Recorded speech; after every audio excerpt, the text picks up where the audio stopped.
Assalamualaikum warahmatullahi wabarakatuh. Perkenalkan, saya Husnia Safrita, NPM 1813024010 dari Pendidikan Biologi 2018. Di sini saya akan mempresentasikan materi mengenai ekosistem terumbu karang, mata kuliah Biologi Kelautan.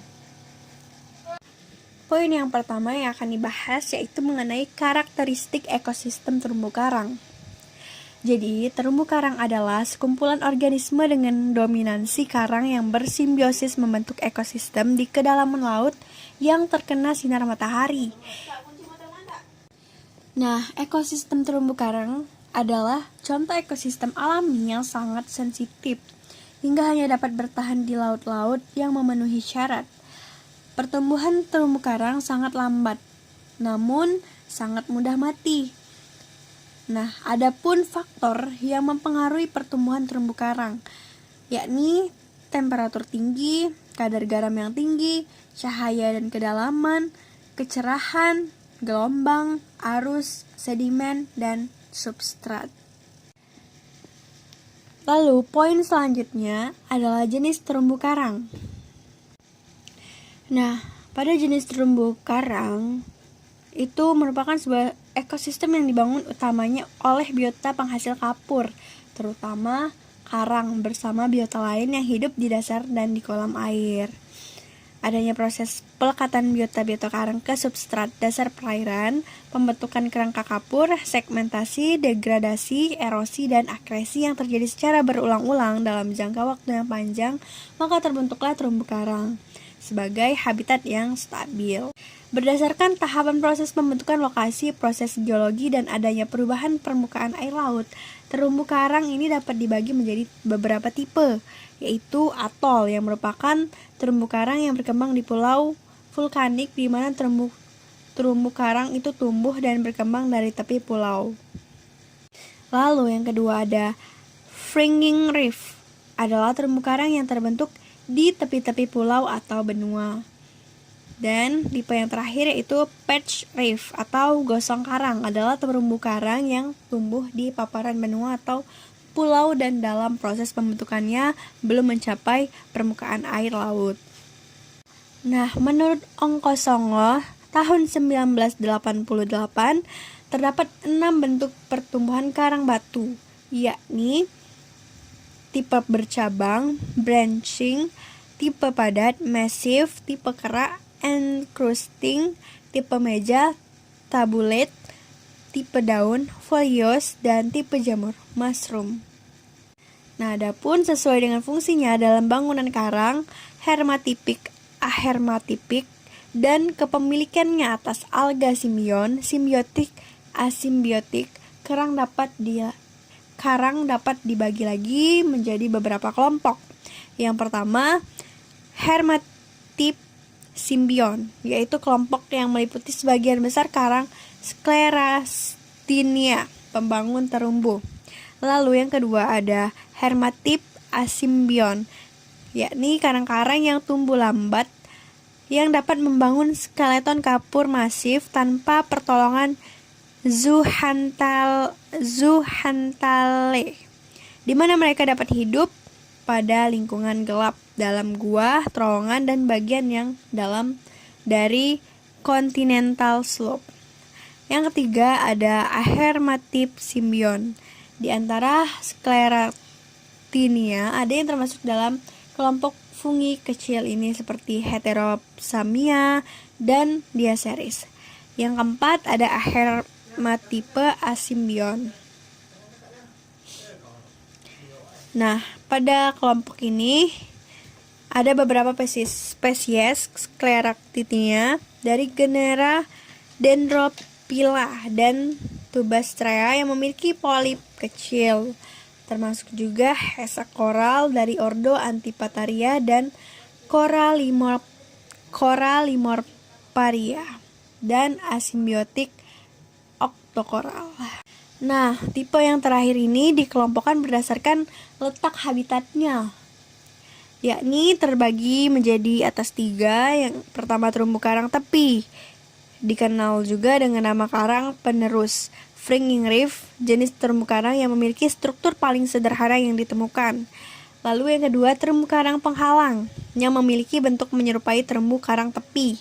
Ciri khasnya memiliki jenis organisme yang mampu hidup jauh dari bibir pantai.